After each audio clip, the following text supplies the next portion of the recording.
Welcome to Titan HST's Business Continuity Today, hosted by Todd DeVoe, where planning meets reality. Good morning, or good afternoon, depending on where you are. And, well, those that do not pay attention to history are doomed to repeat it. So I know I butchered that quote, but the same point here is I'm Todd DeVoe, and I'm the Director of Emergency Services at Titan HST, and I've been involved in responding to emergencies and disasters since, well, a long time. In addition to the work I do at Titan HST, I'm an educator and teaching at the post-secondary level, and learning and sharing what I've learned is a passion for me.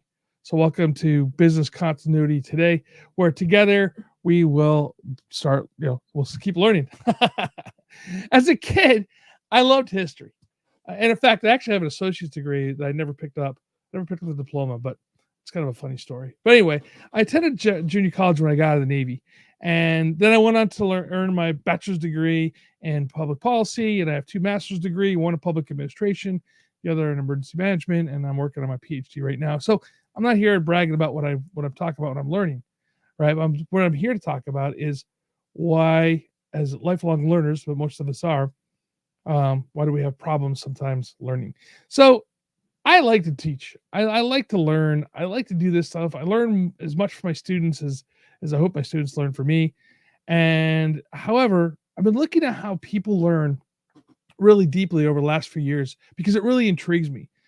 See, between my bachelor's and my master's, I've earned also an adult teaching credential from the University of San Diego. And we took a deep dive into the way people learn, classroom methods, course design, and stuff like that.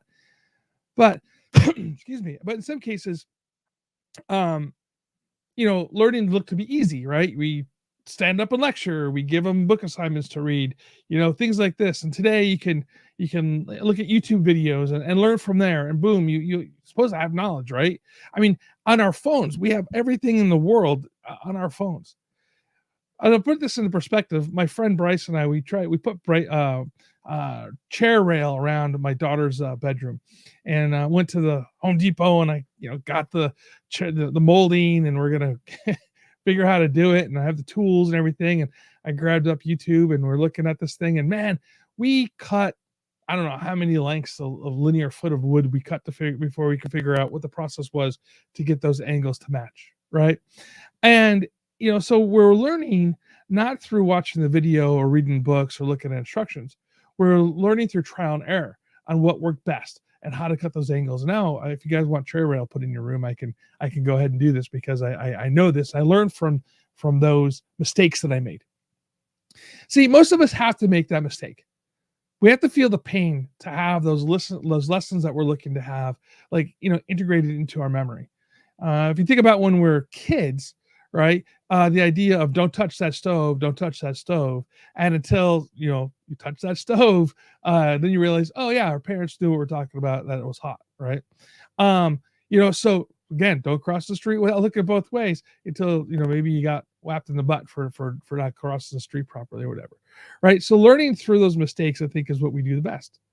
A friend of mine, Sean Griffin, is working on some of these projects right now when it comes into teaching people how to work in an integrated emergency operations center with a whole bunch of different technical aspects of things, computerized when it's called Voltron. It's really interesting. If you guys haven't seen it, check it out. But anyway, the idea here is you're able to learn from mistakes when you're in the room that you're working in without having to actually make life-threatening decisions, I guess, or whatever, that really making those decisions that are going to hurt people. You can make them in the learning environment, and hopefully that also gives you that integration into what the learning is. See, we can learn about mistakes that others make. And if you think about this, I read this book, The Great Influence. It's probably one of the best books I've seen on the 1918 flu outbreak.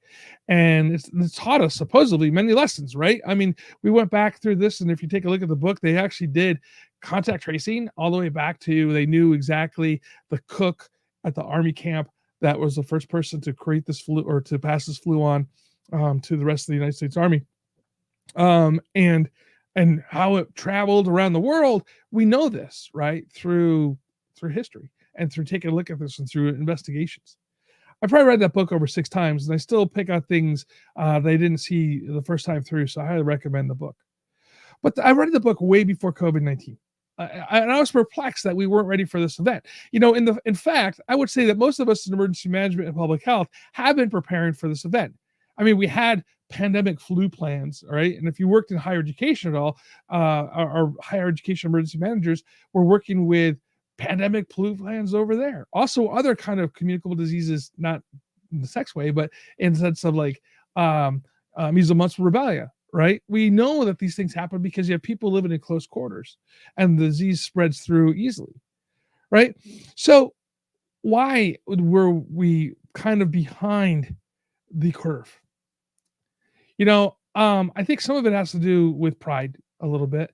I was actually speaking to when I was working at a higher institution of higher education. I was talking to the president and the vice president of instruction, and where I was telling them, I said, "Hey," and I was thinking more on earthquakes, to be honest with you, or fires, right? Because we live in California, and saying, "Hey, we should actually move all of our courses onto online." And we have a program here that we use. It's part of the community college districts. It's called Canvas. It's really easy to use as an instructor. And I said, "Hey, move everything online, and that way, if we need to pull the trigger sometime to be able to put students online for them to continue their education while we're trying to work on the issues here on the campus, they don't lose contact hours, and we can continue on. And the idea is getting people through the program so they can graduate." There's a ton of pushback from the faculty, especially the vice president of instruction. And she was like, "No, we can't do this. We have union rules. We have this rules. We have older instructors that don't want to be online." All these excuses of why not to move stuff online. And I really think that that's really, it was short-sighted, obviously. And then, 6 months after this conversation, COVID-19 breaks out and everybody's scrambling to put stuff online. So we're not leaning forward. We have to feel that pain, I guess, of the lessons learned before we really can move forward, and to make it part of what we do. They had to learn the hard way. They had to feel the pain. They had to learn from that mistake. And that's what I think that we do as humans in general, is we make mistakes and we learn from them. And I think in a training atmosphere such as Sean's program, I think that is a great way for us to be able to make those mistakes and learn well. Right? Matter of fact, sometimes failure in these situations is actually much more of a lesson learned than any kind of success in these training facilities. And one of the things that we do terribly as emergency managers and business continuity when we're doing drills, we know we don't want to set people up for failure, right? Because that's, negative for their psyche, right? But we don't challenge them enough necessarily so they do learn those lessons. I think that's what we really need to do, and push those forward. Think about this. When we're doing a large scale real world response, when we come back, we do the after action report. The first thing we always put on the whiteboard is communications, right? Communications, whether they're overloaded, such as the radio communications where you can't get in to talk, whether we're not having the right messages going out, whatever the communication issues are, it always seems to be on our after action report. So much so, I joke that we could actually just put that in there without even having to talk to anybody. When it comes to communication, emergency notification, we place that lesson learned. Where does it go? Why don't we ever fix it? We have innovative technologies such here at Titan HST. What we do with communication, the way to communicate, two-way communication, way to communicate with your colleagues, way to communicate with the community. It works really well. But yeah, you still take a look at some of the larger scale fires that we've had here in California, and citizens and residents are still not receiving information regarding the fires and the evacuations.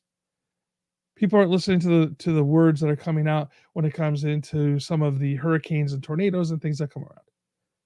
So communication is always an issue. How do we fix this? Administrations across the globe are using technology, right? And it's great. And I think we should move that way. What we need to do is we also need to train and practice and go through and make those mistakes and learn from those mistakes. Like I said, we're all told not to touch the stove as a kid. And the first time we burnt our finger, well, we never touched that stove again.